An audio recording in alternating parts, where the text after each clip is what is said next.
Assalamu alaikum wa rahmatullahi wa barakatuhu. Shugaban gwamnatin Jamhuriyar Nijar, Abdurrahman Chani, ya yi ikirarin cewa an kashe kuɗi da ya kai sefa miliyan 3 wajen shirya harin filin jirgin sama a birnin Niamey, yana mai nanata zargin da ya yi tun da farko cewa Shugaba Emmanuel Macron na Faransa da Patrice Talon na Benin da kuma Alassane Ouattara na Cote d'Ivoire ne ke da hannu a cikin wannan harin. A ranar 28 ga watan Janairu zuwa 29 ga watan ne aka kai harin wanda suka tashi hankalin jama'ar birnin bayan da mayakan suka rika harbe-harbe da tashin bama-bamai a filin jirgin sama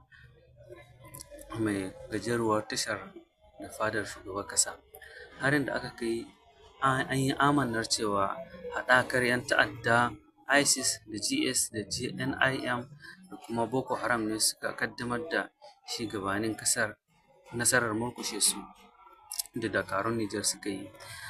Ko da yake jagoran mulkin sojin ƙasar ta Sahel ya ce ɗaukar nauyinsu da aka yi daga ƙasashe uku ne. A hirarsa da gidan talabijin na ƙasar RTN a ranar Juma'a da ta gabata, Chani ya ce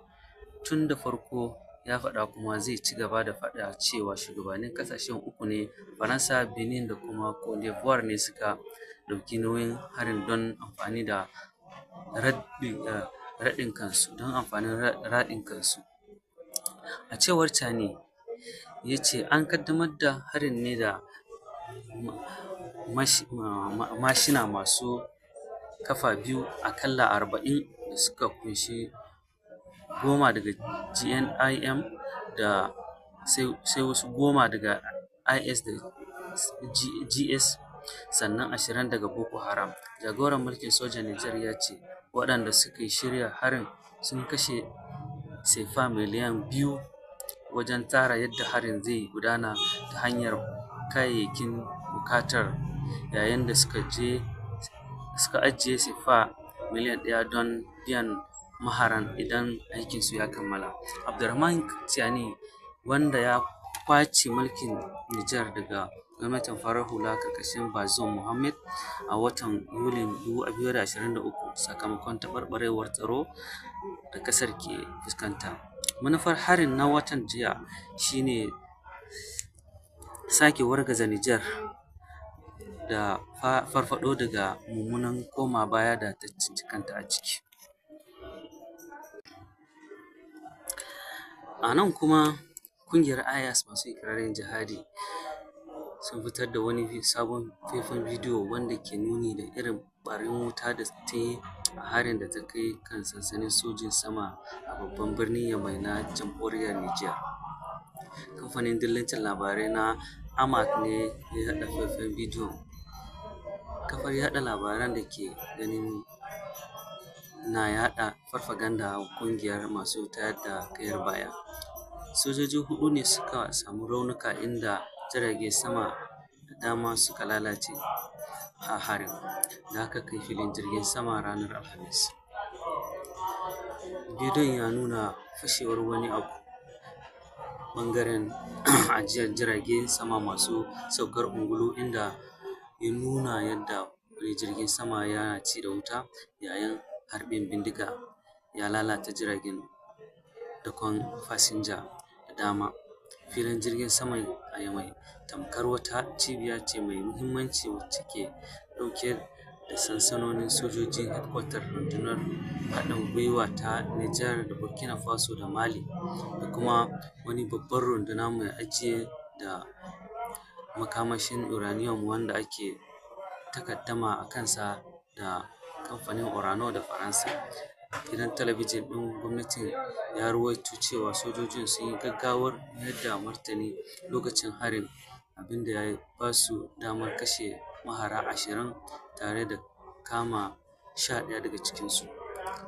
A bara, mayakan da ke samun goyon bayan Al-Qaeda da IS sun tsaurara kai hare-harensu a sansanin Sahel, lamarin da ke barazana ga zaman lafiyar yankin. Nijar ta kasance abokiyar wasu ƙasashen Yammacin kafin daga bisani ta sauya alaƙa bayan juyin mulkin sojan a Nijar. Tun daga lokacin ne gwamnatin mulkin sojan ta yanke hulɗa da Faransa tare da karkata alkiblarta zuwa ga Rasha domin taimaka mata wajen yaƙar wasu tare da kayar baya. Ana ci gaba da zaman ɗarɗar a jihar Kwara ta tsakiyar Najeriya bayan harin 'yan ta'adda da ya kashe mutane aƙalla 46, galibinsu sakamakon harbin bindiga ko kuma yankan rago da ɓata garin suka yi musu. Wasu ganau sun ce 'yan ta'adda haye da babura 41 kowanne ɗauke da mutane 2 zuwa 3 sun farwa garin Kwankwaso da Bisa da ƙaramar hukumar Borgo mai iyaka da Neja, gab da garuruwa uku da 'yan ta'addan suka kashe mutane 160 a watan jiya, inda suka aikata kashe-kashen a jiya Asabar. Rahotanni sun ce maharan sun kuma ƙona gidaje masu tarin